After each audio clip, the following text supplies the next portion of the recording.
en la casa donde yo vivía, había un árbol. Y en ese árbol daba un fruto medio raro. No sé qué fruto era lo que tenía. Pero cuando caía el fruto, venían ratas a comer de ese fruto.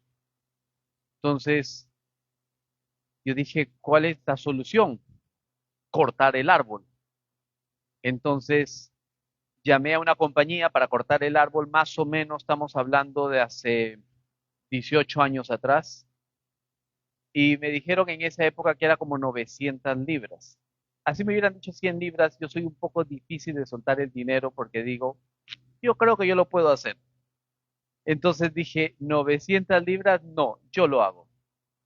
Entonces me fui a esas tiendas donde alquilan serruchos eléctricos y me dijeron, ya no los alquilamos porque mucha gente se ha volado la mano.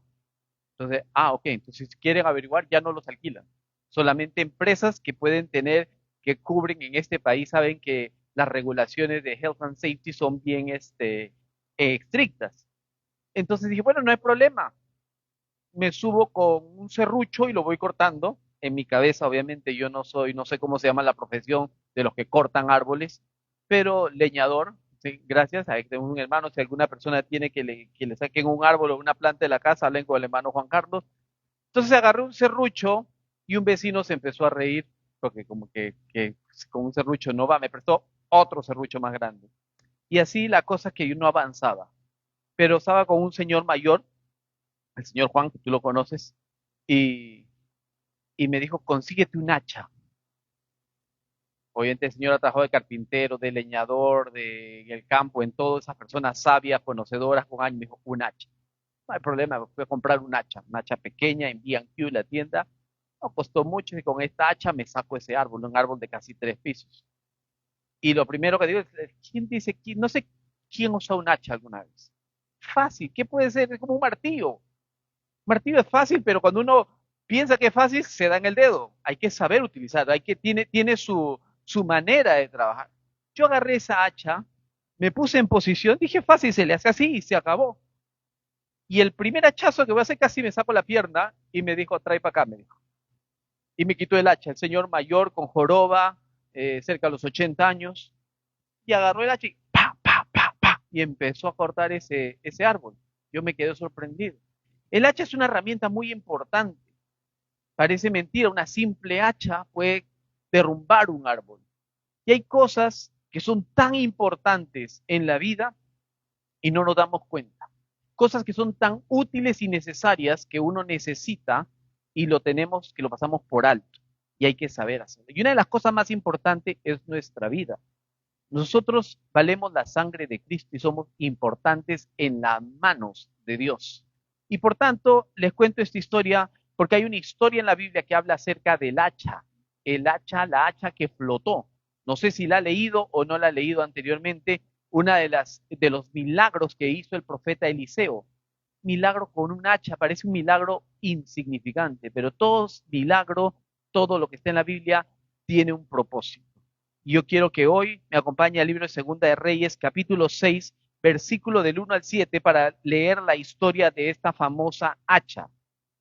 Segunda de Reyes 6, del 1 al 7 dice, los hijos de los profetas dijeron a Eliseo, he aquí el lugar en que moramos contigo nos es estrecho.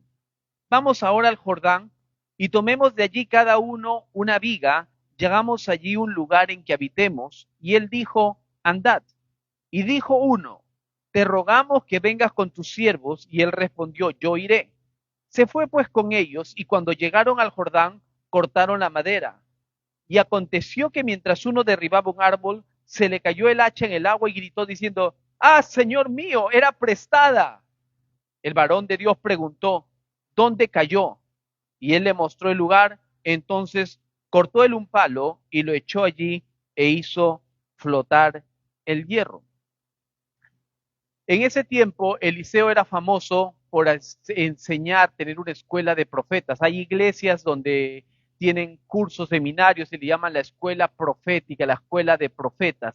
Él enseñaba a los hijos de los profetas. Dice, o sea, desde la antigüedad existe todo este asunto de preparación en universidades, academias, técnicas, en el trabajo.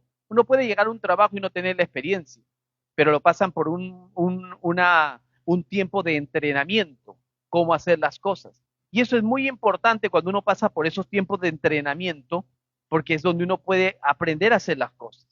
Hay gente que uno dice, yo no sé nada de la computadora, no sé nada de lo técnico, de lo práctico, pero si usted me enseña, yo voy a aprender o yo lo voy a hacer, voy a poner de mi parte para aprender. Entonces, siempre ya existía eso de enseñar. Y cuando Jesús viene, una de la gran comisión dice, predicar el Evangelio y hacer discípulos. Y el hacer discípulos es muy importante. Muchos ganamos almas, predicamos el Evangelio, pero no hacemos discípulos. Y cuando uno hace escuelas de discipulado, mucha gente levanta la mano y quiere participar, pero se aburre porque a muchos no les gusta el estudio. A mí no me gusta el estudio, le soy sincero, ¿sí? Y no digan que como el pastor no le gusta estudiar, a mí tampoco me gusta porque somos ovejas del mismo rebaño. No, no sea así, porque también estudio, porque necesito estudiar, porque necesito aprender. No me gusta leer. Primer libro que me leí, bueno, uno pequeñito, sí, pero después fue la Biblia. Lo leí porque cuando me convertí a Cristo, me vi bajo la necesidad de cómo voy a ser cristiano si no voy a leer el manual de la vida.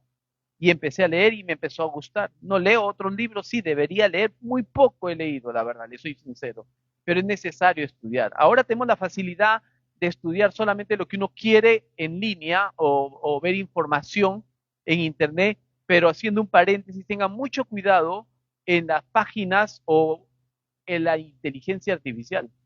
Tengan mucho cuidado porque a mí hasta me preocupa de que ahora mucha gente floja puede decir, prepárame una prédica del hijo pródigo. Y seguro que te la puede preparar muy bien. Y entonces, pero no eres tú que estás estudiando, estás poniendo al Espíritu Santo a un lado y también la fuente que tú estás utilizando para entender las cosas. Tienes de mucho cuidado. Hay cosas que no se pueden perder y una de esas es la palabra de Dios y tenemos que escudriñarla y buscarla. Jesús dijo a ser discípulos y enséñales que guarden las cosas que yo les he mandado. Cuando se hace un discipulado, muchos entran, se inscriben, pero muy pocos terminan.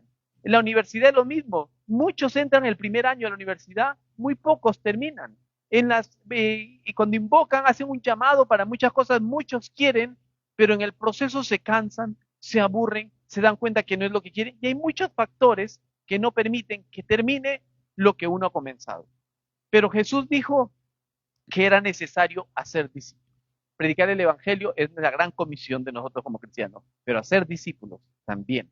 No es hacer hijos y no enseñarle nada a los hijos. Uno tiene hijos, pero tiene que educarlos a los hijos, a crecer a los hijos. Entonces, es una tarea que nosotros tenemos que tener todos juntos. Y al hacer esto influye en un crecimiento.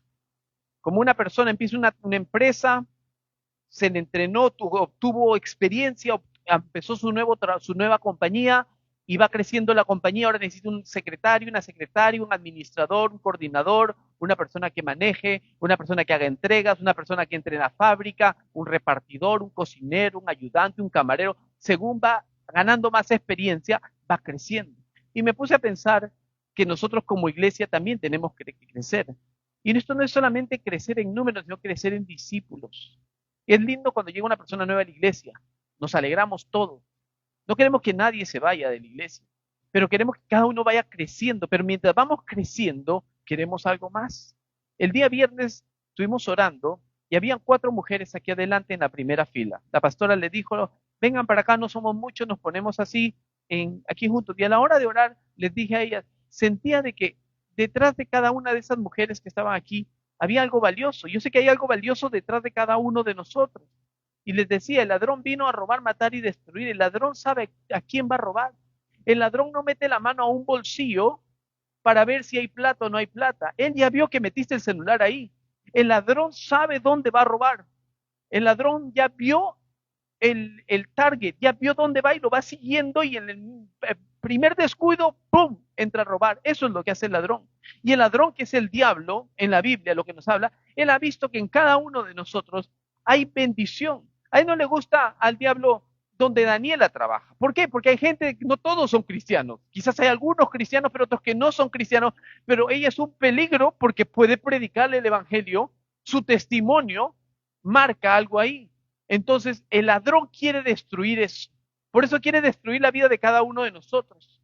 En el trabajo, en la casa, en la calle, pensamientos, diferentes cosas. Pero hay gente que en momento de enfermedad, de dolor, de tristeza, de lágrimas, sigue alabando a Dios.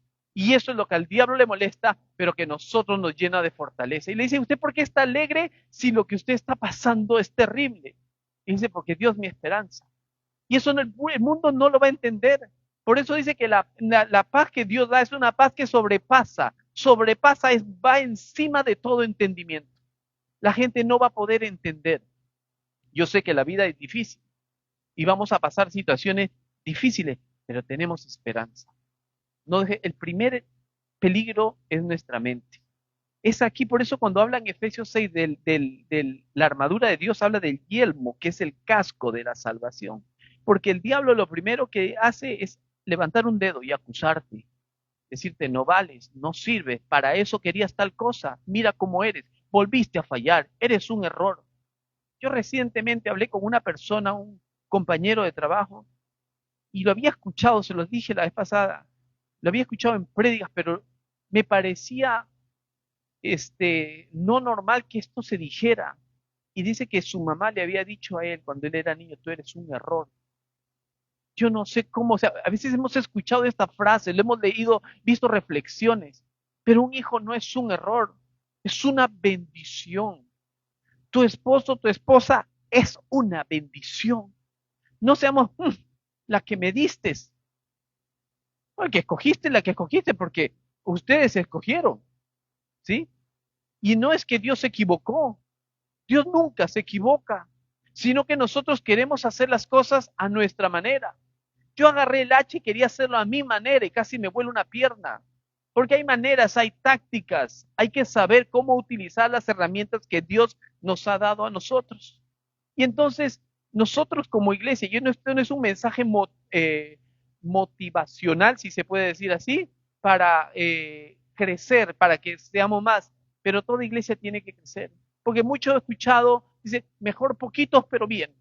Y yo mismo lo he dicho, pero no es que queramos ser una mega iglesia, sino que todas las iglesias que predican la sana doctrina, que predican a un Cristo resucitado, tiene que crecer. ¿Por qué tiene que crecer? Porque si somos discípulos tenemos que predicar el Evangelio y no solamente lo traigo a la iglesia y se sienta ahí y se acabó, lo pongo en contacto con el pastor Richard, que entre un discipulado y que pastor Richard se encargue.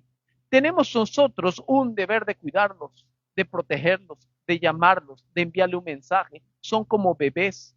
A un bebé tú no lo dejas en la casa recién nacido solo. No puedes. Tienes que cuidarlo, revisarle si hay que cambiarle el pañal, si tomó la leche, por qué llora, cuando está con fiebre, llevarlo al doctor, qué es lo que está pasando. Y así somos nosotros nuevos en el Evangelio. Porque es malo tomar, porque es malo fumar, porque es malo ir acá, porque es malo ir allá, porque no saben, porque es una nueva vida, es un nuevo nacimiento, hay que enseñarles. Y nosotros van pasando los años, y no podemos estar solamente sentados. Y esto me incluyo yo mismo. No podemos estar aquí. Yo tengo que entender que el lugar donde yo estoy trabajando, Dios me envió con un propósito. El lugar en el que yo vivo es con un propósito. La vida que yo tengo es con un propósito. Y que vale la sangre de Cristo y que soy valioso delante del Señor. Y sin Él no soy nada. Cuando tú entiendes eso, nuestra vida tiene que cambiar, tiene que ser transformada para la gloria del Señor. Lo que me interesa de la historia también es que uno de ellos le dijo, te rogamos que vayas con nosotros, el lugar nos queda estrecho, ya no entramos acá, se están añadiendo más personas, mudémonos al otro lado, construyamos algo más amplio y podemos ahí trabajar juntos, pero ven tú con nosotros. Y yo no sé cuántos de ustedes, todavía hay jóvenes aquí, porque no hay hoy reunión de jóvenes, no los voy a llamar adelante ni nada, pero que se pregunten ustedes, no me respondan tampoco, pero ¿qué joven en la escuela le gustaría tener la carrera de profesor? Yo creo que en la actualidad, muy pocos. Lo que quieren es salir del colegio y no regresar, ya que ya no quieren estar en el colegio. Si no, pregunte, yo sé la adrenalina de las mamás, más que de los papás, obviamente no digo que los papás no, pero un lunes a la mañana y ahora que vienen un par de semanas, despertar a un niño para ir a la escuela. Especialmente si entro a la secundaria. Primaria todavía hacen jueguitos y a jugar en la escuela, pero cuando vienen a la secundaria no escuchan el despertador, se tapan, pretenden que están dormidos, porque si fuera para jugar, se despiertan, hacían dormido 2 horas. O cuando uno va de viaje, se despiertan, como uno se va de viaje, no llega tarde al aeropuerto. Pero tiene que estar uno preparado. Los jóvenes no quieren el colegio. Y aquí uno de los profetas les dice, ven con nosotros. ¿A quiénes de ustedes que se va a reunir con sus amigos les dice, mami, papi, ven conmigo a la reunión que voy a tener con mis amigos? No quieren. Se empiezan a avergonzar de los papás. Ni el auto ha parado cuando lo vas a dejar en la escuela. Abren la puerta y se bajan. ¡Pam! ¡Chao! Así. Ni siquiera quieren el besito. Ya no quieren la bendición. Ya no se quieren despedir. ¿Por qué? Porque les da vergüenza. Les da vergüenza. Pero cuando ven al otro hijo, al amigo que se despide del papá, es cool. Tu papá es cool. O tu mamá.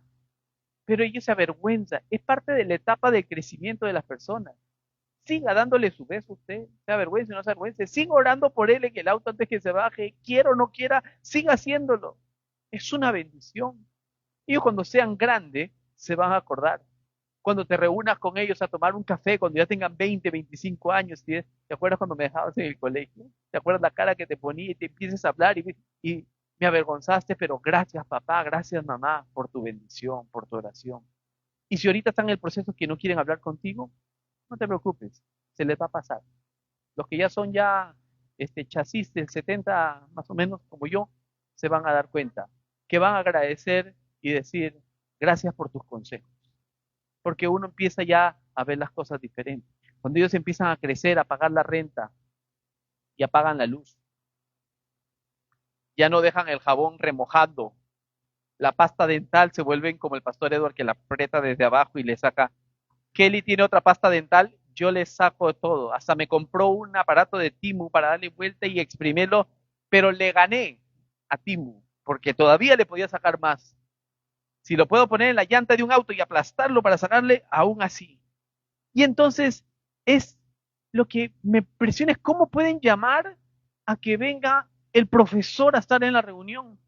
Antes, en mis épocas, en los 80, los 90, en la iglesia todo el mundo quería ser pastor. Ahora hay alguien quiere ser pastor. No quiero ni ir a la iglesia. Pastor, ladrón. Así, desafortunadamente muchos dicen así, nos meten a todos en la misma categoría. No somos ladrones. Nosotros solamente predicamos el evangelio, sino que sabemos que como el diablo está enojado, quiere destruirnos a todos nosotros. Pero no nos da miedo porque tenemos victoria en Cristo Jesús. Él nos llamó con un propósito. Dice de que uno de esos, mientras está trabajando y está Eliseo y todos alegres, vamos a tener un instituto de los profetas con aire acondicionado más amplio, más grande. Estamos trabajando, agarra el hacha y ¡pum! Se le cae el hacha en el Jordán. El Jordán no son como esas aguas mediterráneas donde algunos de ustedes vienen de España o de otras partes donde el agua es cristalina, sino que es agua turbia, sucia, donde no se ve. No sé si alguna vez ha ido a una playa donde el agua no está tan limpia y se le cae algo. Ahora pues para ver si lo encuentras. Cuando uno se va, como muchos de ustedes, esas playas cristalinas tiran las cosas como un juego así para ver quién la agarra primero, porque pueden ver todavía dónde está. Pero no sé si han ido a esas aguas sucias o turbias, no se puede ver, está todo oscuro, no se ve y se le cae. Y lo primero que grita, dice con signo de exclamación en lo que hemos leído, el hacha era prestada. ¿Alguna vez le han prestado algo a usted? Yo creo que sí. Porque dice, préstame una herramienta y se pierde la herramienta. Se rompe. Y no fuiste, ni siquiera le hiciste nada. O tu pasión, te gusta, a Daniela le gusta la fotografía, préstame tu cámara fotográfica. Seguro que va a decir, no quiero, pero bueno, pues ya, y le presta. Y justo lo cuida uno, pero el día que se le devuelve se dañó por algún motivo. Y estas cosas pasan. Estas cosas pasan. El susto, no sé si le ha pasado, yo no soy de prestar cosas, así que no me pida prestado. ¿Sí? Y mucho menos mi auto porque me lo vaya a rayar. No me pida mi auto, yo sé todos los rayones que tiene mi carro. Una vez llegó a un trabajo un venezolano y en esas épocas las inscripciones de la empresa no eran en línea, sino que había que sacar la fotocopia del pasaporte, prueba de dirección y banco. Y entonces tenía un contrato Coca-Cola en Hammersmith. Llegó el venezolano, le dijo, su pasaporte, por favor, pa. Era un amigo colombiano el supervisor. Yo estaba justo ahí con él en la recepción con el venezolano. Subió el colombiano a sacar las fotocopias, no iba a hacer nada malo, no era de él, era prestado el pasaporte. Algunos dudan cuando prestan un pasaporte, porque es peligroso, un pasaporte es un documento muy importante. Y me llama el colombiano y me dice, sube, Edward. ¿Qué pasó? Puse el pasaporte en la fotocopiadora, personas de mi edad me van a entender. Las fotocopiadoras antiguas se levantaba la tapa y había como una, como no se puede decir, una cuerda, una cosa que giraba así, ¿se acuerdan? ¿No? Antes, ahora y ahora todo creo que infrarrojo, yo no sé cómo lo hace, pero la cosa es que cuando él puso el pasaporte y cerró la tapa y levantó la tapa ya no había pasaporte. La máquina se lo había tragado al pasaporte y podíamos ver el pasaporte por un costado todo arrugado. ¿Qué es lo que va a pensar esa persona? Me están falsificando el pasaporte cuando tú le entregas un pasaporte todo doblado. El susto ahora nosotros a desarmar a la fotocopiadora para no dañar. Estábamos asustados porque ese pasaporte no era de nosotros. Cortando la historia, pudimos sacarlo, pudimos planchar bien el pasaporte, pudimos devolverle y hablarle, mira, ¿qué tal? Que no sé qué, el trabajo es aquí, acá, toma tu pasaporte, y le hablamos, no se dio cuenta porque no revisó el pasaporte. Lo engañamos de una otra manera, una engañada santa, para que no se dé cuenta, y la cosa que pudo trabajar sin problemas. Entonces, el susto que uno se da cuando algo te dan que no es tuyo, ¿sí? Tú te dan algo y tú lo dañas, es un problema. Y hay un montón de testimonios y cosas, historias que nos han pasado a nosotros que tú has prestado y te lo han devuelto y se ha dañado. Ahora, ¿qué le digo a la persona, al dueño del hacha? En esas épocas, pastor, es una hacha, si hubiera ido a Screwfix online, hubiera comprado otra hacha. No. Anteriormente, ustedes se acuerdan que los únicos que tenían herramientas eran Jonatán, David y Saúl. No habían, tenían herramientas, no había hierro. Acá en Londres hay muchas partes, en el norte de Londres, la área de Angel, Islington, donde las rejas los jardines no tienen rejas, pero tienen las puntitas por donde vive Juan Carlos, las marcas de acero donde estaban las rejas que las tuvieron que sacar para hacer armamento en Inglaterra. Y los han dejado así a propósito para que puedan ver de que se necesitaba, era necesario el hierro para poder hacer armamento. Entonces, el tener un hacha no era así, era como decirte ahora un Mercedes-Benz, que de prestes un auto fino. Ahora, ¿qué es lo que voy a decir? Ahora, ¿qué es lo que voy a decir? Y acá, como me gusta a mí examinar todo esto, me puse a estudiar un poco acerca del hierro. Me acuerdo cuando yo estaba en la escuela, no sé cómo será ahora, pero en Perú había la tabla de los elementos químicos, una cosa que se abría así y había una abreviación por cada elemento, ¿no? Y da la casualidad que hierro, muchos de ustedes lo saben, yo no lo sabía, lo único que sabía era agua, H2O, ¿no? Eh, y era fe. Sé que no tiene que ver nada que ver con la fe, pero yo quiero aplicar y aprovechar la oportunidad que el símbolo de hierro en la tabla de elementos químicos es fe. Dije, qué tremendo. O sea que la fe a este hombre se le fue al fondo del agua. Estamos hablando del H, yo estoy aplicándolo esto, no es que esto, sea el exégesis de un estudio, sino que estoy aplicándolo yo de esta manera, no voy a salir de acá con una doctrina hierro y significa fe, que la H es una fe y salga con una H aquí. No, sí, es como el pececito ese del cristiano, el ancla, son símbolos que se utilizan. Pero es fe, ¿y qué es la fe? En Hebreos 11 dice que es la esperanza de algo que no se ve, la convicción. Eso es fe. La fe es Jesucristo. Entender lo que Jesús hizo por nosotros. Si nosotros sin Jesús nos hundimos totalmente, no podemos dejar nuestra fe. Nuestra lucha constante va a ser nosotros la carne con lo espiritual. La carne te va a decir lo que no quieres escuchar. La fe es lo contrario. Richard enseñaba muchas veces con las ofrendas acerca de las matemáticas de Dios. No tiene sentido. El caminar sobre las aguas de Jesús no tiene sentido. el sanar a un cojo de nacimiento donde todos los mejores doctores dijeron que no se puede y que camine, no tiene sentido, va contrario a la lógica. Y ese es el Dios que nosotros creemos, que va contrario a la lógica.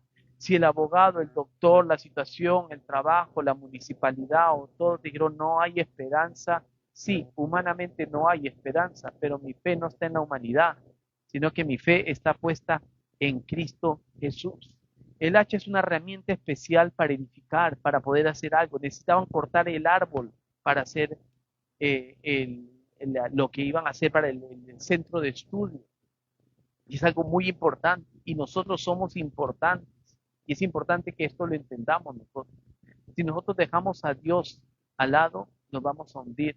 Ustedes saben cuando Pedro, que dicho sea de paso, Pedro cuando camina sobre las aguas, fue el único valiente que tomó. Se le critica a veces a Pedro porque se empezó a hundir. Pero yo me pregunto qué pasó con los otros 11, por qué no tomaron ese paso de fe de salir del barco cuando Jesús estaba ahí. Y a veces somos así, nos quedamos con los brazos cruzados nosotros, esperando. Pero ¿cuánto de nosotros, si sabemos que Jesús nos está llamando, damos un paso? Hay oportunidades que se aparecen y nosotros por el miedo no las tomamos, las dejamos pasar. Yo se lo dije hace tiempo, y yo le agradezco mucho a Alex, porque cuando yo trabajé en una empresa, en Kraft, cuando trabajamos Richard, y trabajé limpiando trabajo de especialistas por mucho tiempo, cocinas, pisos, alfombras, paredes, todo lo que era limpieza. Pero yo dije, quiero algo más, quiero entrar en la parte gerencial, en el management. Y no me daban la oportunidad. Había un inglés llamado John Blatchford que se retiró, me acuerdo, dijiste la oportunidad para yo poder aplicar por esa posición. No me la dieron. Entonces yo me puse a orar. De recién me había convertido, año 1999, donde casi todos ustedes nacieron.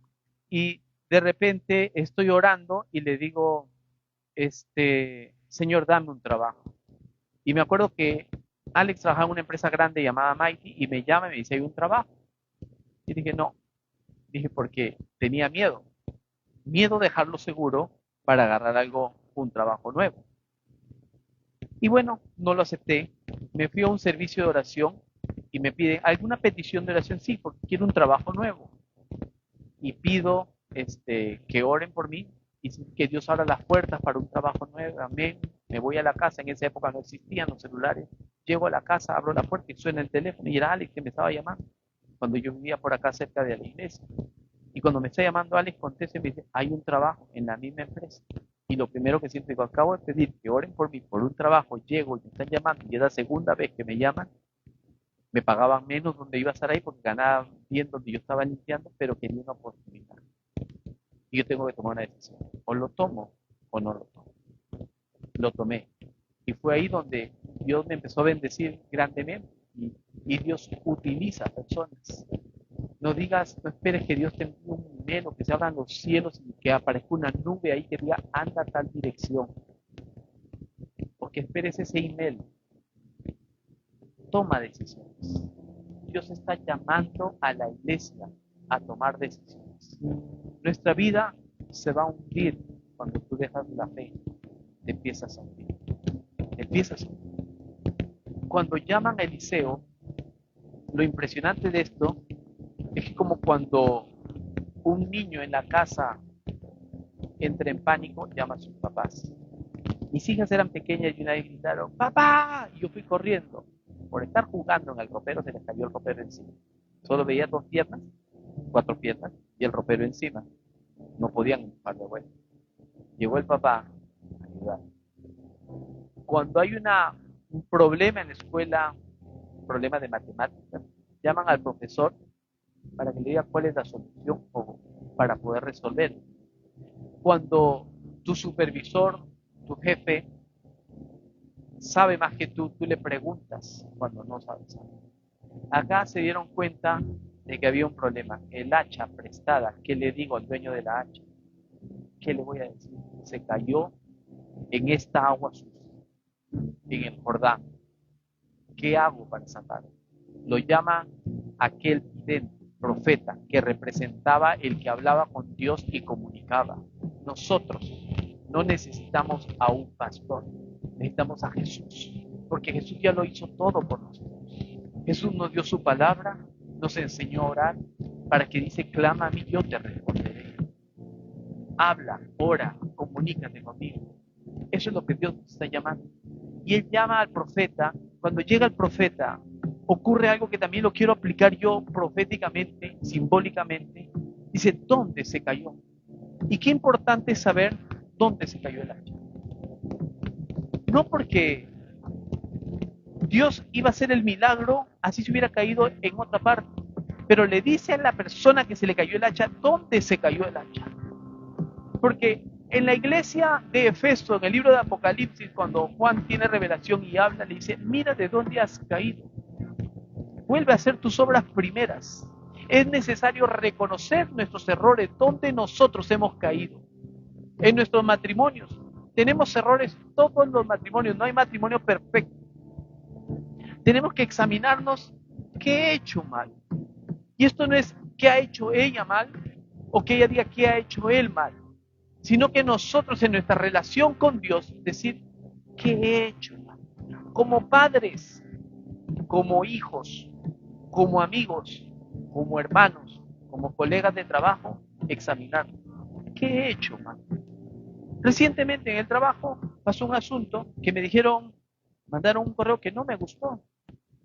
Entonces le dije, tengamos una reunión en persona y si yo no me estoy dando cuenta que estoy haciendo algo mal, dígamelo, pero hablemoslo en persona.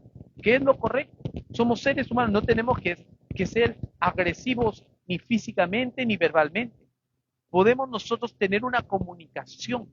A veces juzgamos, condenamos a otra persona sin nosotros poder reflexionar dónde se cayó el hacha.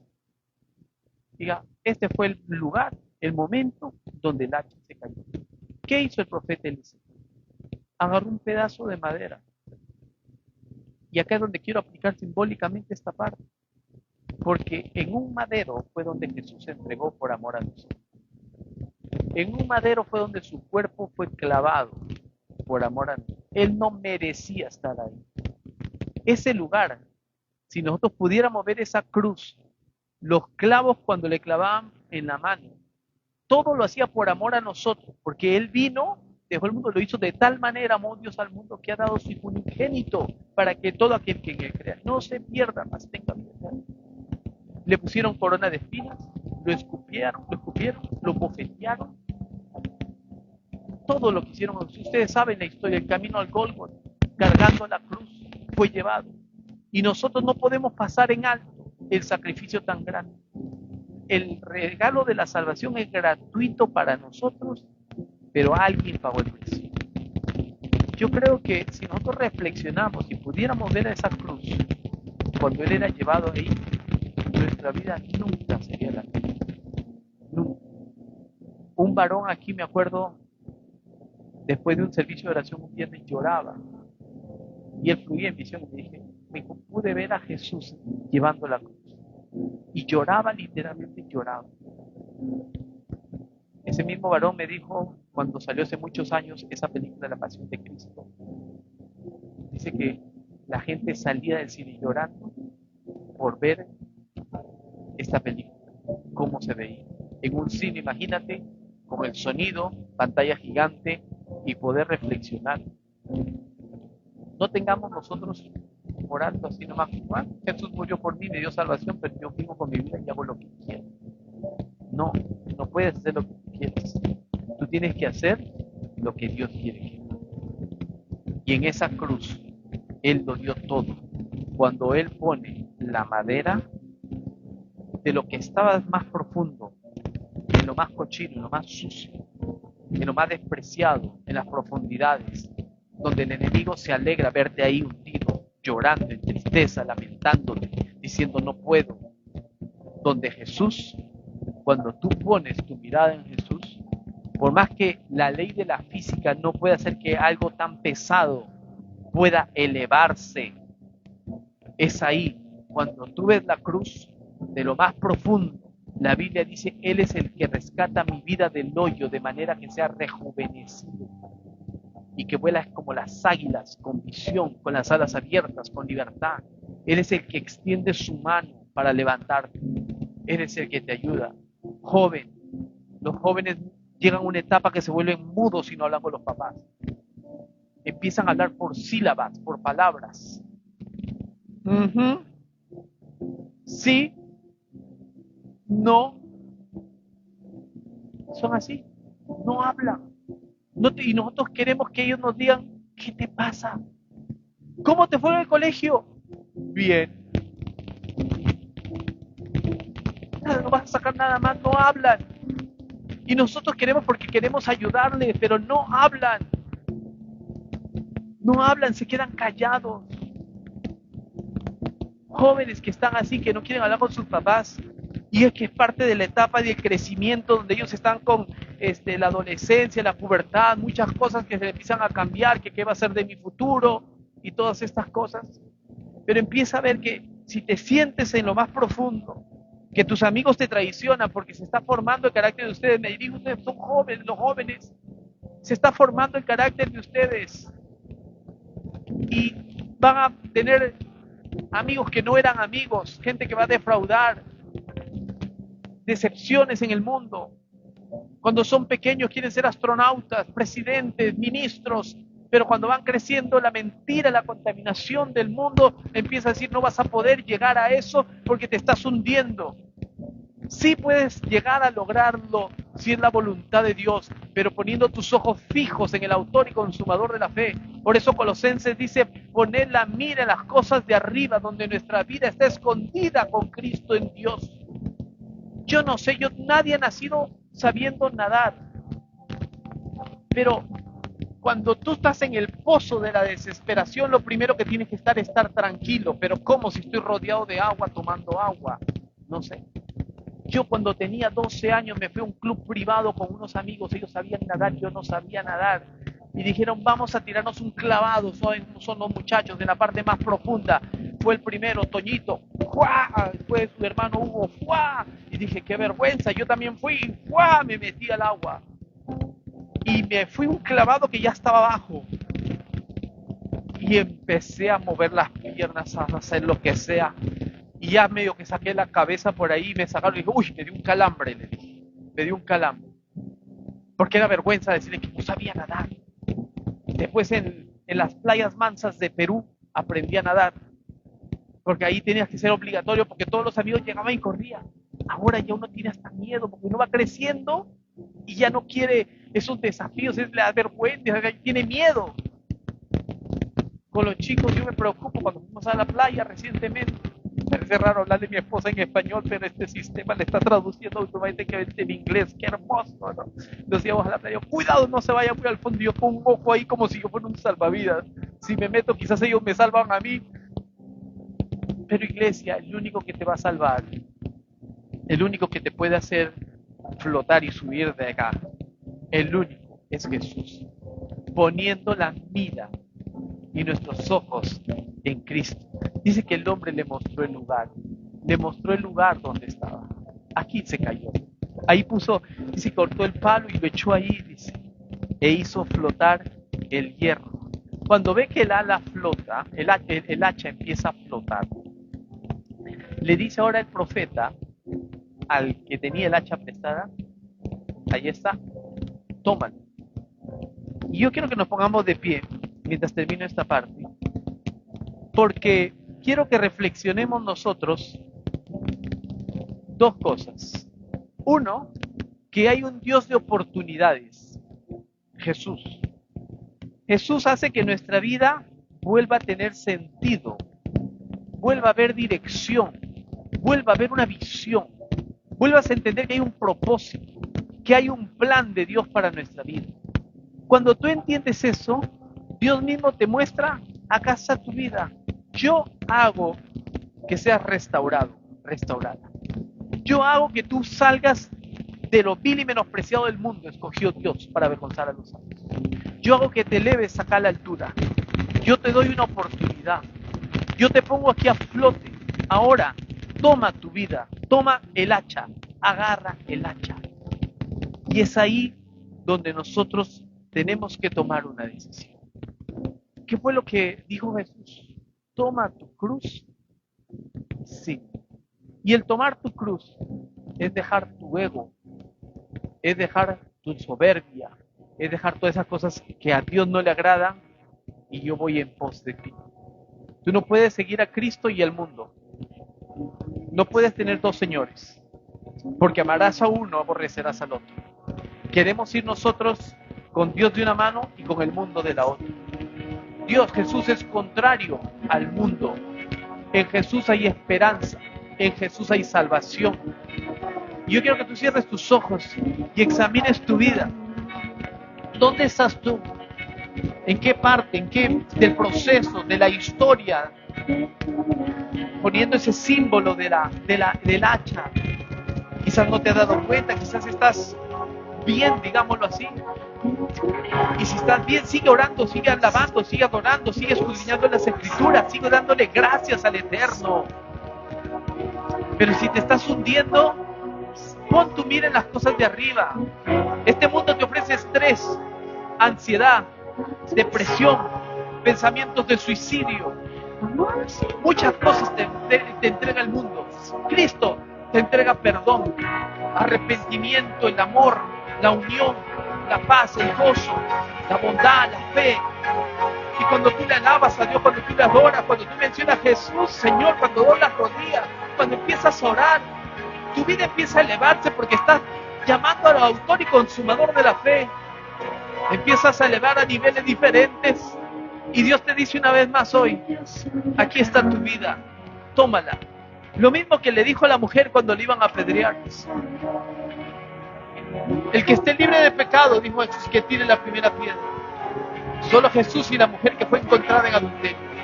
Y le dijo a la mujer, levántate. Y dijo, vete y no peques más. Y eso es lo que Dios te dice hoy, iglesia. Yo restauro tu vida de donde tú has caído. Yo restauro tu vida. Y es tiempo de restauración. Yo le invito a que ahí donde usted está, mientras estamos adorando, a hacer una oración sobre cada uno de ustedes, iglesia.